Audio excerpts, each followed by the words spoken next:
আমার গলাতে এত পরিমাণ ব্যথা যে আমি ঠিক করে কথাও বলতে পারছিলাম না।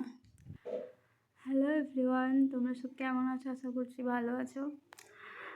আমি তখন আর কোনো ঠিকঠাকভাবে ব্লগ করতেই পারছি না।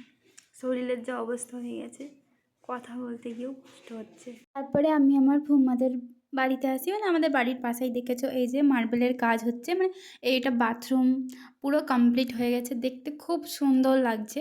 আমাদের বাড়িতে তো বাথরুমটা আমাদের সব কমপ্লিটই আছে, খালি ঘরগুলো বাকি আছে করতে। আর ফুম্মাদের বাথরুম ঘর সব একসাথে করছে। আর এই যে এটা একটা ঘরের মেঝের টাইলসটা বসাচ্ছে, দেখো কি সুন্দর দেখতে লাগছে না?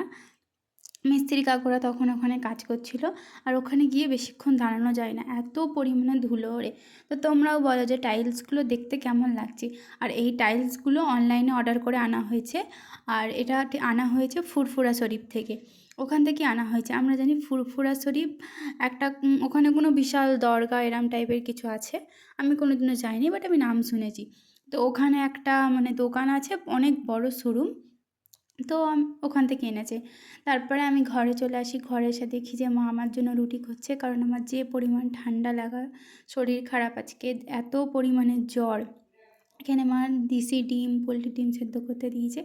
আমিও তখন মায়ের কাছে বসে পড়ি, কারণ একা একা কিছু ভালো লাগছিল না, শরীর খারাপ হলে তো আরোই ভালো লাগে না। তো এখানে আমার মায়ের দেখো আটা গোলার ডো কাটাও হয়ে গেছে। তারপরে আমি মায়ের কাছে বসেছি, মা বলে গলায় একটু স্যাঁক দিয়ে নে, কারণ যেহেতু আমার গলায় এত পরিমাণে ব্যথা ছিল। আর এটা হচ্ছিলো নুনের পুঁটলি, মানে এর ভেতরে নুন ছিল, এটা কাপড়ে বেঁধে দিয়েছে। আর এটা গরম তাওয়া, এটা অনেক দিন থেকে আমার দাদিরাও দেখেছি এরকম করতো ঠান্ডা লাগলে। আর আমার গলাতে একটু টনসিলও আছে। আমার এটা অতিরিক্ত আইসক্রিম ঠান্ডা জিনিস খাওয়ার ফলেই হয়েছে। আমি ফ্রিজ থেকে ডাইরেক্ট বরফ বার করেও খেয়ে নিতাম, পানিও ডাইরেক্ট ডিপ থেকে বার করে খেয়ে নিতাম। তো আমার নিজের পাকামির ফলেই এটা হয়েছে।